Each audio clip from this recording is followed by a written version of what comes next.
Ya, kita bukan berada di Cina ya, tapi kita masih di Surabaya. Ada kawasan pecinan memang di kota Surabaya yang menunjukkan keindahan, keberagaman, dan juga keharmonisan. Wetak Tongcien, selamat datang di Kampung Pecinan, Surabaya.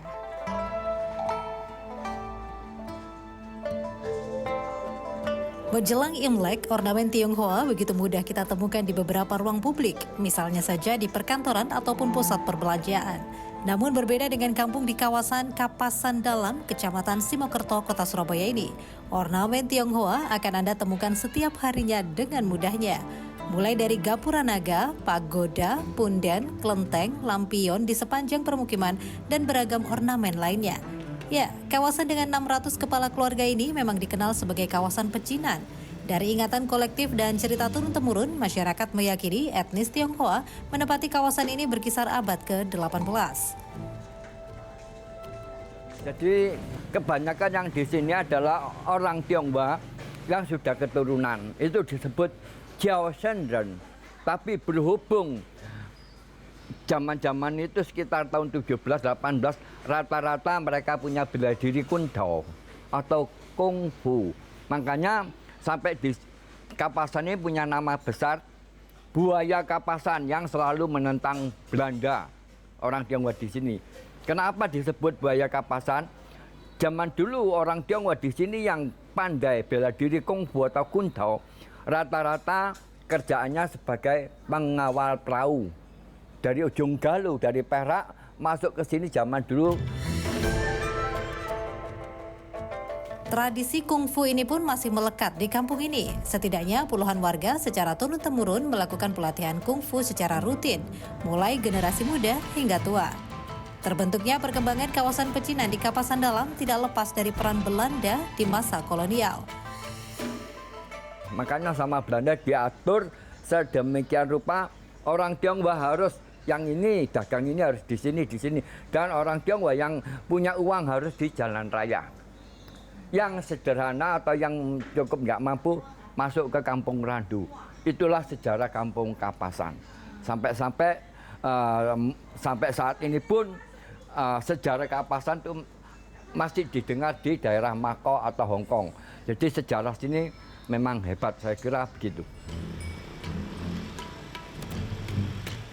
Dari kebijakan inilah kawasan pecinan yang berlokasi di salah satu pusat niaga Surabaya, yakni kawasan Kapasan. Pusat perekonomian ini pun didominasi oleh warga Tionghoa yang harmonis berdampingan dengan suku Jawa, Arab, dan Madura. Tak hanya dari sisi ekonomi, kekayaan budaya membuat sekelompok pemuda membentuk kawasan wisata pecinan atau biasa disebut WKP. Tujuan WKP ini adalah tetap mempertahankan budaya Tionghoa.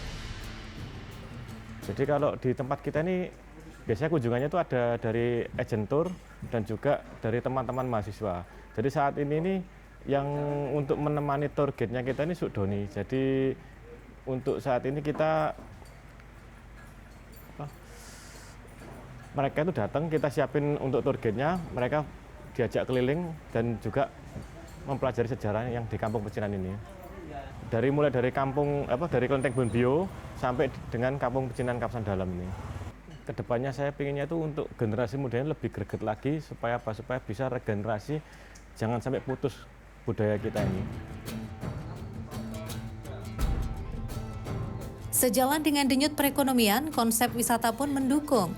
Beberapa tur wisata mempelajari sejarah Kampung Pecinan dibuka dengan digawangi oleh para pemuda, termasuk merias kawasan pecinan dengan mural bertemakan Tionghoa di jalan-jalan kawasan Kampung Pecinan yang terbentang mulai dari Jalan Kapasan Dalam 1 hingga Kapasan Dalam 5, termasuk juga sajian kulinernya yang berkonsep Tionghoa. Jingmanyong alias mari kita makan. Jadi meskipun di sini adalah kedai kungfu di wilayah wisata Kampung Pecinan, tapi semua makanannya halal bahkan vegetarian. Misalnya aja seperti dumpling ini, biasanya kan ini dalamnya isinya itu kan protein hewani gitu ya, bisa daging gitu. Tapi kalau ini adalah bengkoang dalamnya. Kita coba ya. Bismillahirrahmanirrahim. Enak, mantap. Kemudian juga minumnya kita ada liang tea atau teh herbal Cina ya. salah satu komponennya itu ada buah lohan, itu yang bisa mengurangi panas dalam.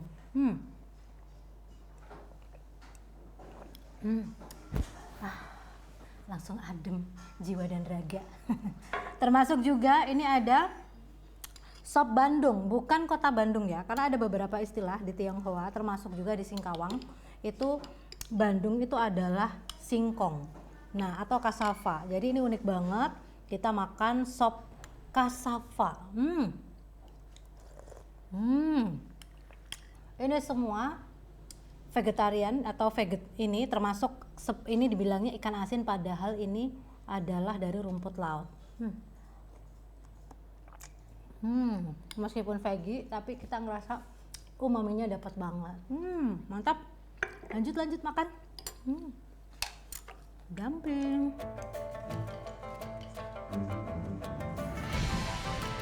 Ya, potensi keunikan Kampung Pecinan yang terdiri dari 1 RW dan 5 RT ini pun diupayakan menjadi salah satu kekuatan perekonomian. Setidaknya setiap malam terdapat puluhan stand makanan yang menjajakan aneka kuliner di kawasan wisata Kampung Pecinan Jalan Kembang Jepun. Tak hanya bangunan dan kulinernya saja yang menjadikan kawasan Kapasan Dalam menjadi Kampung Pecinan, namun juga denyut kesenian seperti barongsai ataupun olahraga Tionghoa yang terus berdenyut hingga saat ini. Setidaknya setiap minggunya terdapat 2 kali latihan bersama yang diikuti oleh warga lintas generasi.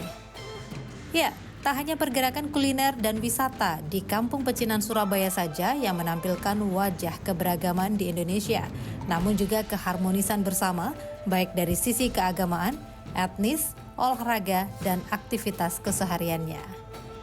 Tim Liputan CNN Indonesia.